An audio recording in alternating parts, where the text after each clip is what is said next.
Two Pints in a Corner is a music history podcast about the Channel Club in Boston, Mass.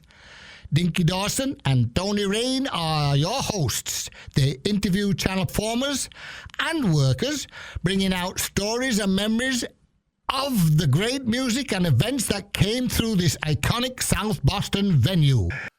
Welcome to Two Pints in a Corner with Tony Raine and Dinky Dawson. Tony's out right now. And I have Peter Limbo in the studio with me again, and Gary Shea on the other line, New England bass player and extraordinary bass musician, because he's just wrote a book. And I thought extraordinary. Well, it's going to be extraordinary to write a book after you're playing like crazy. But I have another friend that wrote a bass book too, and because he plays like crazy, even to this day he's on the road. But right. Welcome, Gary, and I just want to say it's a good one to have someone from New England who Peter really liked the band. I have to say that I only saw you guys when you played the channel that one time, but you've been at it since, what, 79? And with that, who did you play with you before? Were you playing with anybody before that? Before New England? Yeah. I played in some bands in London before that never sort of got off the ground. One was became Detective eventually with Michael Monaghan from Steppenwolf. Steppenwolf, yeah. Yeah. I'll tell you a funny story. Sorry. I'll tell you a funny story. I went to high school with John Fannin. Okay. Oh, there you go.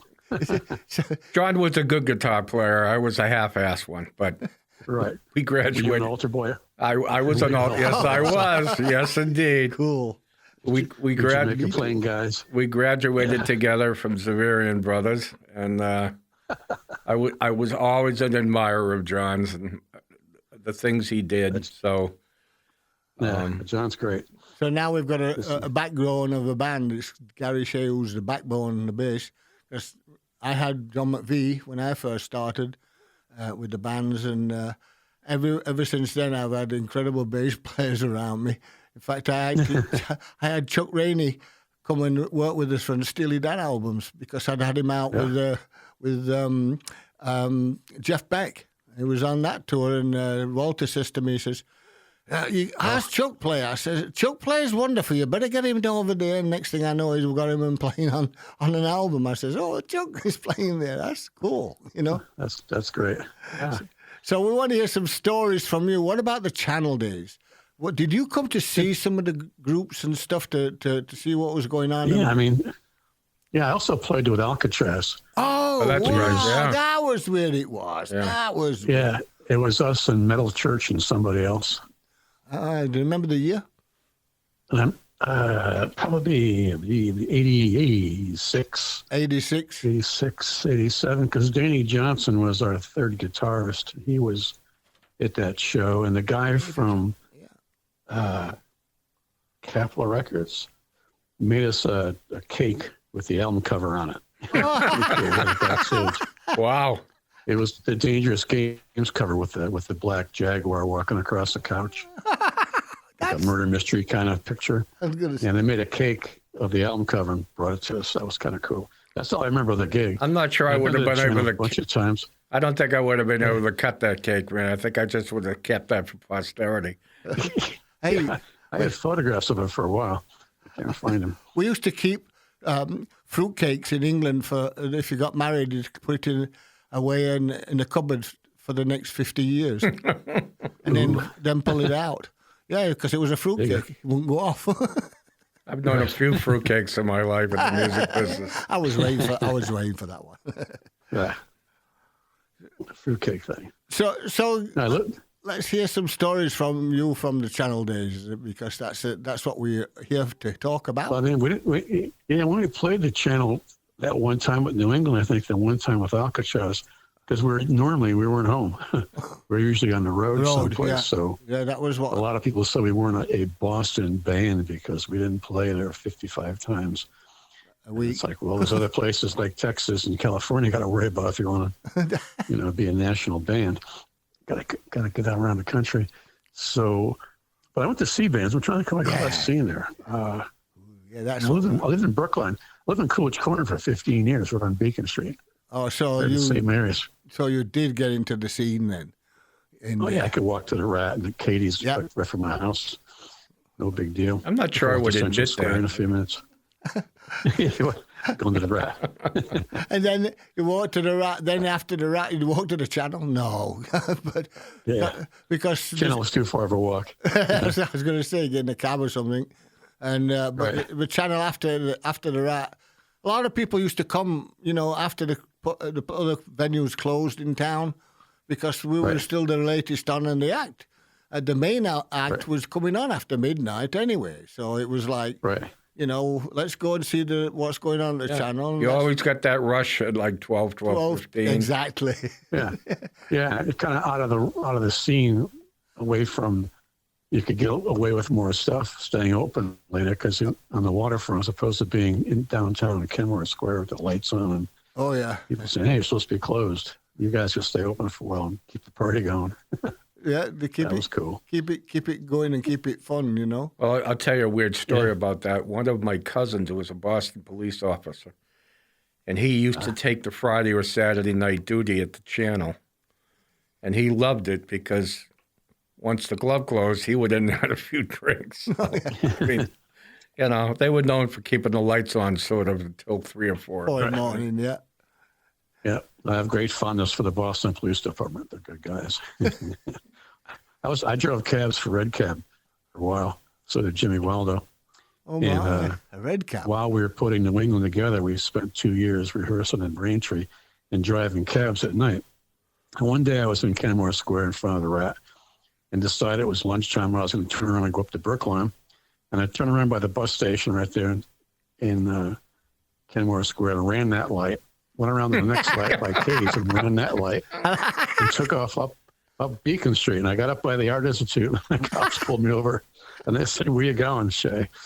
2 Irish cops said, "Hey, Shea, where you going?" I said, "I'm going home to have lunch." I go, "Look, one light's one thing, two's another. Slow down." One light. They let me go. I like that. One light's one thing. That's a good one, that one. Two's another. Yeah, they let me go, though. That was cool. I had a lot of fun driving cabs, and that's for sure, in Boston. Well, who excited you when you come over to Channel and to see people? Who really excited you there and you got off on? I can't remember. I'm trying to think. There's so many bands. That's the truth. That's why we're asking everybody. We slowly but surely remember it as people remember their bands and stuff, Yeah, right. I'm trying to think who I'm thinking like national bands and things. And I can't think of that. I saw the Pretenders, but that was the Orpheum. I still went to a lot of shows at the Orpheum, of course, and the Paradise. Oh, yeah. And I'm trying to think what happened at the on the waterfront. What did I do? That's the only place. I didn't play there. It was a great place to play. A great big stage. Love that. Yeah, plenty parking. That's what musicians always said about it. It's a great big stage and a great PA, play. of course, was great. You guys ran a great PA. Sounded fantastic in there. We had fun doing that. Play. And I saw the Atlantics as a band I saw at one point. The Atlantics, remember the Atlantics? Oh yeah, yeah. They were a good bunch of guys. Yeah.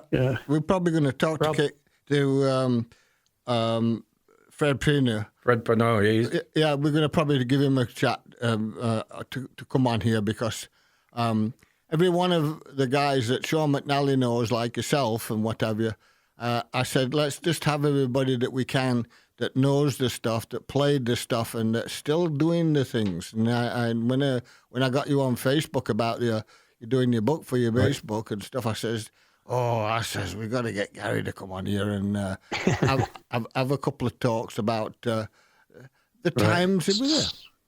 Still doing it. In fact, just this weekend I was in Homosassa Beach on the Gulf of Mexico here in Florida. And I was with Michael Monarch, who, of course, is the guy from Steppenwolf. He played in Born to Be Wild, and he plays a couple of clubs each month where he lives there. And he's also in Monsters of Rock. He goes out Ainsley Dunbar and bass player from Steppenwolf. They do corporate parties, and he's been doing that for like 30 years. You're on a country doing that. You know, when you see him play, but they play these big, corporate events that pay big money. But it's, he's playing Ainsley Dunbar, and that's pretty cool. Ainsley's cool. I worked with him in London in 1973 when we put together an album for Lou Reed called Berlin, and Bob Ezrin was producing, and I did all the production inside with Bob and what have you, and looked after Lou for a long time. But then he wanted different musicians, and I got him Ainsley, I got him Stevie Winwood, I got him B.J. Thomas that played on us and stuff like that, and what have you as well. And just different musicians came through. And Ainsley auditioned for Alcatraz. Well, Ainsley really, we had came down from San Francisco, and he just left the Starship. Yeah, he'd been out. He came down, and he just sounded awesome. I mean, he's unbelievable. But he just wanted to he brought his lawyer, and that was not a good thing. That's not a good sign. He just wanted to play. He just wanted to play on the record and take the money and take off. He didn't want to be in the band, be a band guy, and that was suffer all the injustices that were about to happen to the rest of the band. I think when somebody shows up with a lawyer, it's time to say goodbye. It's time to rethink things. Oh yeah, so we. And that's from 79 on, you guys. You guys were on the road for quite a while in the 80 and what have you, following that one. Just in 1979, we did 65 cities in 1979 alone. Plus, we'd recorded the first album the end of 78 in L.A., London, and Electric Ladyland in New York. Did 65 shows, and we were out with everybody. We were out with Journey, AC/DC, the Kiss tour. We did shows with Kansas, shows with Styx. Yep. Shows at Cheap Trick. We went out with the Outlaws. The first band we ever went up to with was the Outlaws. We played Cape Cod Coliseum with those guys. That's right. Albany, J.B. Scott's in Albany, and a bunch of other places. Oh. And that was cool. And then when you get to the Channel, all the years later, you get to the Channel, and then it's packed out. All the girls are still going nuts. I'm saying, wow, this is good to see an older band. Let's put it that way. Then. With the girls that's younger and going nuts because they love the music and the people in the band. They just were gawping at, as you know, that front stage when you were playing out front and looking at everybody in front of the row going gawping at you. I mean. I get to be in the front of the stage and scope it out. I like the keyboard guys and the drum guys, horn guys. I'm on front. It was just hard getting rid of Fannin, out of the way. They didn't kick his ass. He was toast. He was a good Catholic boy. He never got in my way. He couldn't believe what we were doing. He would just close his eyes and just go, "You guys." But Jim and I called ourselves the Brookline Bombers. Wow, I like that. And they were the Braintree guys. The Braintree. We put them to bed and continued the party. That's where it all came from. It's the party. So we did a lot of running around, had a lot of good times. We were working on our fourth album when the band broke up in 1980, beginning of 83. Think about it, man. I look at my own life. I mean, I grew up in Norwood, like I said, went to Xaverian Brothers, went to college. Never really, my parents didn't really have any money, but the music business gave me the chance to see the world, I mean, we all are so freaking lucky, I mean, I spent, I don't know, months in Europe with Mighty Sam McLean, just living a life. I mean, it was crazy. Just great opportunity. My friends. I want to put it down and write it. Yeah, my friends just, they stayed home. They married. So in fact, Norwood is the number one place in the country for a man and a female to marry and stay there. Nobody left Norwood, and all of a sudden, I get to travel, I get to see the country, I get to see the world, and I look back at it now and I just think, I thank God what a great life I had doing that stuff, It's like now, with Peter doing what he's doing, Europe for you right now with the New England sound, the New England records, the New England stuff that you do would be so big over there because people like Metallica and all those guys, and even the ones that came through doing metal and whatever. It's so big in Europe now. You do a festival. It's like Peter said about when he was with Sam McLean there. They did a festival of 20, 30,000 people, and they would do them all the time and enjoy doing them because the crowd would be going nuts for their songs. They'd sing the damn songs for you. In the audience, and how did they know that? I mean, Sal Baglio could go out with the Stompers and not open his mouth. Yeah. Because the crowd would know every word to every song. And that's the deal. That's the deal. And when you got that going for you, I know you have with the band New England for one. I used to rehearse in Norwood. I was in a band called Killer Oats before New England. See, that's where I was I at. used to play in Katie's. We played the Groggery, Katie's. We played in Somerville, a bunch of other crazy places back then. But that band was a bunch of guys going to Berkeley, and we broke up, and I went to London after that. Oh. But I know Norwood. In fact, my friend's father owned the Volkswagen dealership in Norwood. Really? Wow. Scott something was his last name. Scott. But he had a Volkswagen dealership in Norwood. Wow.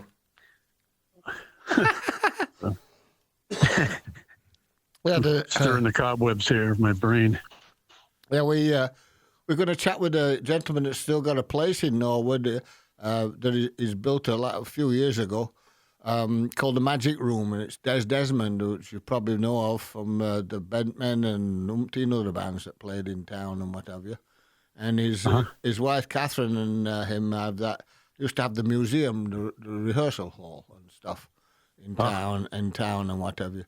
I'm sure every one of you guys have passed because we always seem to find that after we've done this thing, we get a call back saying, I remember them now. I was just going to say that. Yeah. I was just going to say, you have no idea how many times when I'm driving home from that I think of something so obvious with whoever we spoke to. Exactly. I was like, how the hell did I miss that? That's why. Why didn't you say that? Well, when we walked in here today, I got here a little early, and Dink came in, and I just said, look, I just want to get one thing straight. I went to high school with John Fannin, and I got to at least tell him that because there's my connection, you know. Right. But John lives down here now in South Carolina. Does he really? Are you guys still in touch at all? We still talk to each other. Well, tell him I sent my regards, if you would, please. Yeah, I would. We played in Japan about 3 years ago. We did a show in Tokyo. We played the Bull Run. We played the Spire down in Plymouth. That's where we are. I said Portugal. I said Portugal. How did I miss this? We played in Portugal too, but that was Alcatraz. But, hey, think of one thing that's great, man. At least you can remember where you played. I represented a lot of acts who couldn't tell you what they did yesterday anymore. So consider yourself lucky. Yeah, I have journals that go back to 1978. Every day since 1978. That's like you like so me. I'm the history guy for both bands. When they say that Alcatraz play in Kansas in 1986, and no, it was 87. I know. I got it all written down. That's for It was 86 or 87. In New England, we got sued for $1 million when New England just started to get going. And our lawyer in New York said, "You got any clowns ever write this stuff down? Who says what when?" We said no. I said, "You should. You should." Oh, so I started. So I've got everything written down, all the radio stations, all the gigs. I could go back and say when we did play the channel. I could find a date. I have to go sift through the 80s, but I'd find it eventually. Well, just think of something. Most of the people I represented couldn't write, so it didn't matter what they had. Just kidding, guys. That's funny. Yeah, but a lot of guys don't. Some guys don't care. I mean, Graham Bonnet's like that. He doesn't know what town he's in. They just got to tell him. Today we're in Des Moines, Iowa. Hey, think about it. How many times have we been to a show? I mean, people joke about it all the time, but the front guy goes, "Hey, it's so great to be in Des Moines" or something, and he's in Sheboygan. I mean, yeah. You just don't remember where the hell you are. And that's I remember playing with Cheap Trick someplace out in Minnesota or somewhere, and they had at least 8 or 9 huge signs on every monitor that said, "Tonight we are in Duluth." Tonight we are in Duluth. Everywhere on the stage it said, "Tonight we are in Duluth." There was no getting around to where we were. Wow. And obviously they had the same. Every band has that experience. Well, Cheap Trick blew me away. Just not to get off topic for a minute, but we did an outdoor show with them out at UMass Amherst with the Stompers, and I was talking to their guitar tech. They had a Hertz rent-a-truck that was just full of guitars. And Springsteen's bass player and drummer were there because Max's sister went to UMass Amherst and she was a Stompers fan. So they came up to see the show. So we're all talking, and this roadie, this tech, is going through every guitar. Now it's warm out. And he must have had 50 guitars that he was tuning. And I said, what the hell do you do when you're done? He goes, I go right back to the first one and do it all again. I'm like, I mean, we didn't stay for the show. I would have loved to have seen how many guitars that he actually used, during the show, man. But I have never seen one human being on the road with as many guitars as this that many guitars. When I was in New England, I carried 7 basses. I had a case with 3 and a case with 4 slots. Wow. 7 basses. Wow. 7 basses. Mostly just played 1 or 2 of them, but just to kick around with during the afternoon when you're bored. I want to be away from my other guys, so I take them with me. Use a couple of basses on, like a Thunderbird for a couple of songs, but not my main thing. So I was kind of luxurious. Now I have 1 travel bass, and that's it. Rental amplifiers wherever we go. It's all fly dates. There you go. I get whatever I get as far as amplifiers go. And hey, as long as the volume goes to 10, you're okay. Yeah, no, I can blow anything up, no problem. I understand that. Bass has got a good one at that. I blew up a whole bunch. That's my middle name. Yeah, I can distort this watch. I like that, Gary. Gary, blow up Shea. I love it. Make this thing suffer. String its neck and stuff. Oh no, that's good fun stuff. That's good fun stuff. Yeah. So let's go back to the old channel stuff. So when you were driving your car and stuff, not the car but the taxi and stuff, did you drop people off there once in a while? No.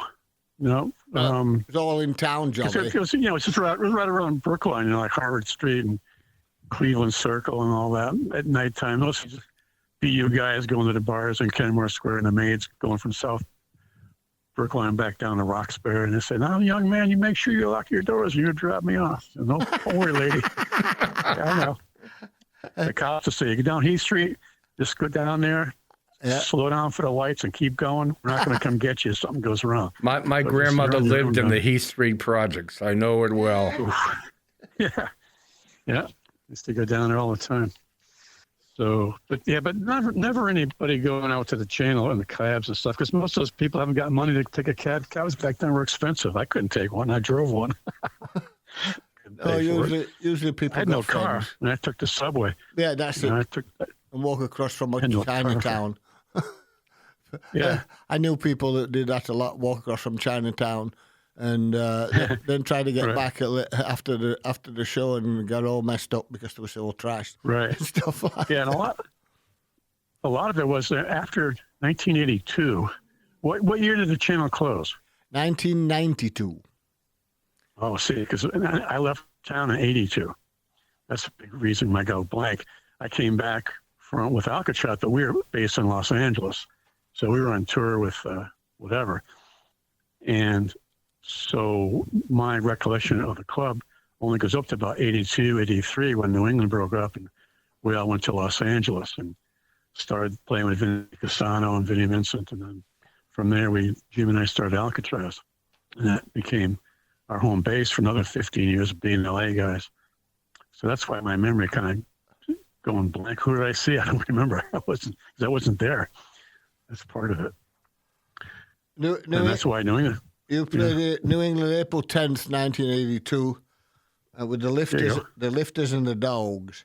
That was what I got on 82 for you. That's with New England and what have you. That's pretty cool. Just so you know, Dinky has every show that played the channel and the opening acts, okay? Right. Good. Now, Well, I got them all from the Phoenix. I spent nearly 2 years just going to the Phoenix when I was trying to get over cancer, and taking all their books out from the ads and stuff from all the years, and I was copying it on the copying machine. I must have copied out of 2.5 boxes of reams of paper, and. Wow. And then I put it all in a database for bostonsbestliverock.com. And a lot of people like it because there's also, we put the store up so they can get a T-shirt here and there and this, that, and the other.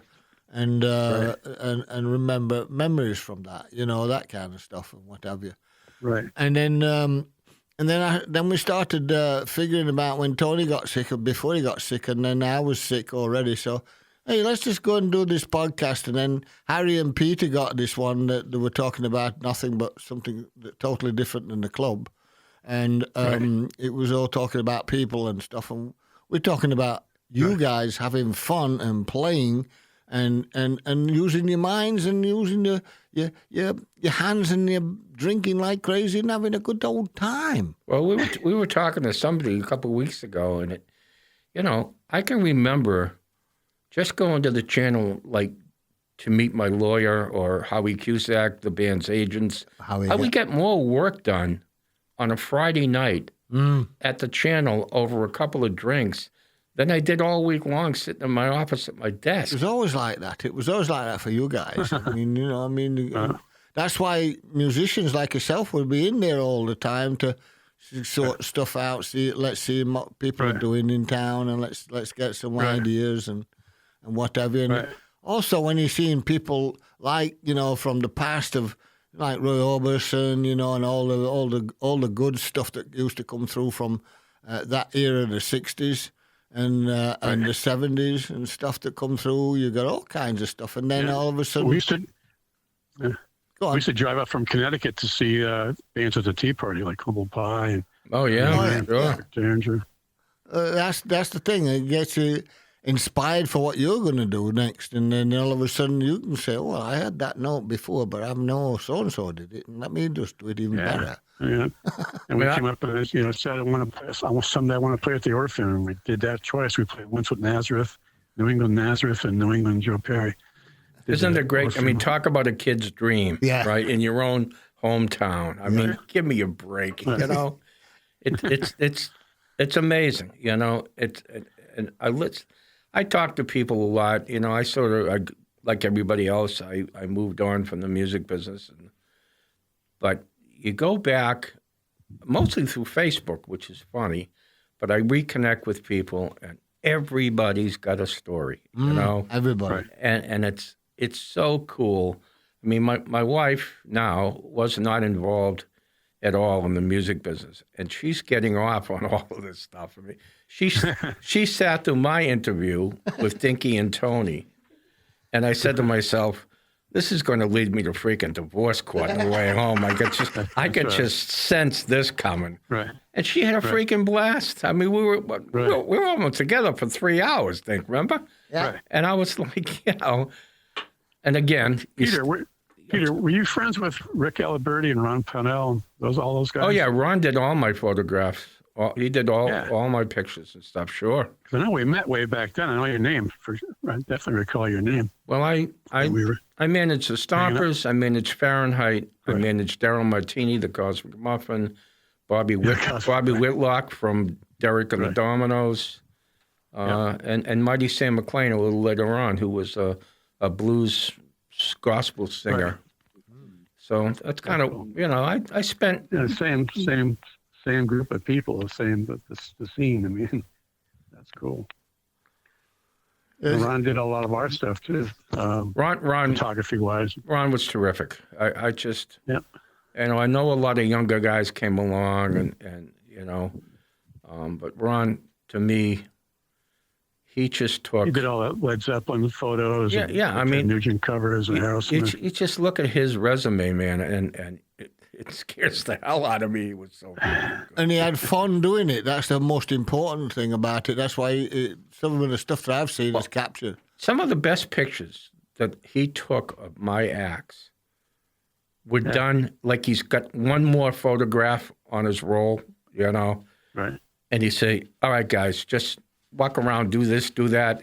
And that turned out to be the promo shot because it was just so freaking natural, you know. Right. I mean, for the Stompers press picture, when they signed to Boardwalk, we used a picture from the dressing room of the Paradise that was, nobody was paying attention.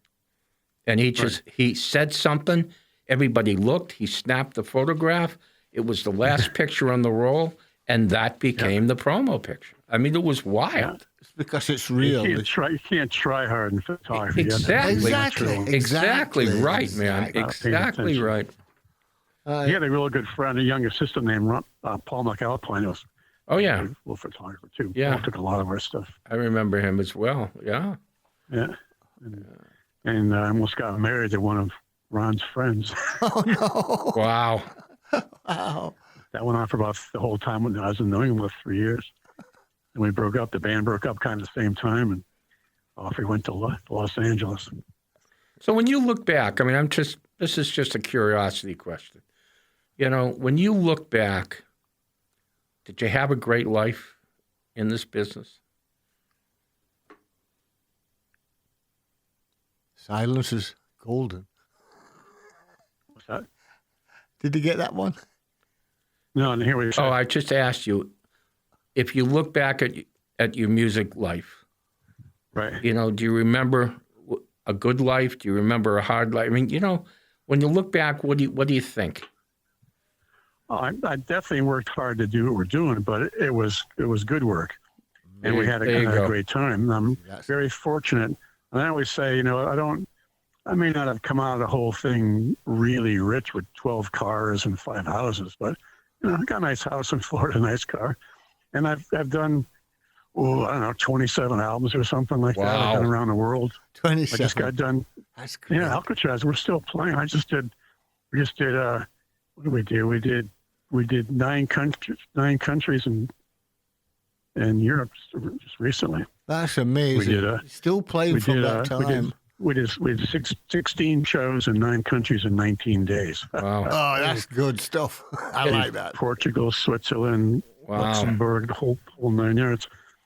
And then, you know, the UK, playing down the Midlands and all that stuff, and playing Edinburgh, Wales. So yeah, I'm still doing that. I'm in my 70s, and we're still playing. So that's great, man. Still, that's a great thing. We're gearing up for August for it'll be the 7th Alcatraz studio. It'll be coming out sometime next Christmas. That's what I mean. Europe, you're going to go nuts off because they love that kind of style of music and stuff. I mean, when I was younger, the idea of going to Europe for me was like, that's never going to happen. I mean, when am I going to? I didn't really have any money, you know. Right. And then all of a sudden, you know, one of my clients becomes more popular in Europe, Sam McLean, than he was here. And he's doing festivals in freaking Europe, you know. That's what I mean. That's the good stuff. All of a sudden, your life changes. I mean, it's wild. I've done it in the 60s and I did it in the 70s, but then later on I did it in the 90s with a reggae group called In the Circle. I took them to Europe, and we had a #1 hit there with Sweat All Along. Not just Bad Boys. Bad Boys was a hit here. And then Sweat All Along. But the shows, the people came out. Every note. They knew every damn word. They're singing along. The whole place is singing. There's beer in there. There's this in there. Yeah. And you know, we actually woke people up at 8 o'clock in the morning in Switzerland in one of them big festivals there. You know, there was it starts at 8. People were sleeping all night. Well, I started hitting the really big syndrome stuff, the electronic drum thing, and woke the heck out of them. And next thing you know, bad boys, haha, what you gonna do? You know, I mean, I thought it was great. We just had a great old time. And Jimmy and I are mates. We go to Tokyo someplace, and there's New England albums. yeah, Tokyo, that's Osaka, they love Nagoya, it. we're in Switzerland. They pull out all kinds of New England stuff I haven't seen. Blue vinyl, green vinyl. Where'd you get this? I'm in a band. I don't have one of these. But you don't have the cassettes. The cassettes in Japan are ridiculously expensive, and especially I've got 8 tracks of New England and just all the cassettes. Wow! I'd sell them in Japan for hundreds of dollars. Oh because that's what they charge for a cassette from that time period. It's all historic and it's classic now. Right. I'll tell you. I mean, Jimmy and I were just driving around Europe this last summer, and we were talking about Frankie Melgett at Katie's house. We suck. We suck because we didn't play the Rolling Stones and Brown Sugar. He was in a band called Fatback with John Fan, and I was in a band called Killer Oats with Berkeley guys. We were playing Mahavishnu stuff or trying to play Mahavishnu stuff. I did Mahavishnu. Alley and they tell us, I said, I don't want to be a jukebox band. I want to be the guy on the jukebox. That was my whole thing. There you go. When I started off in high school was to play original music, heavy stuff like The Who.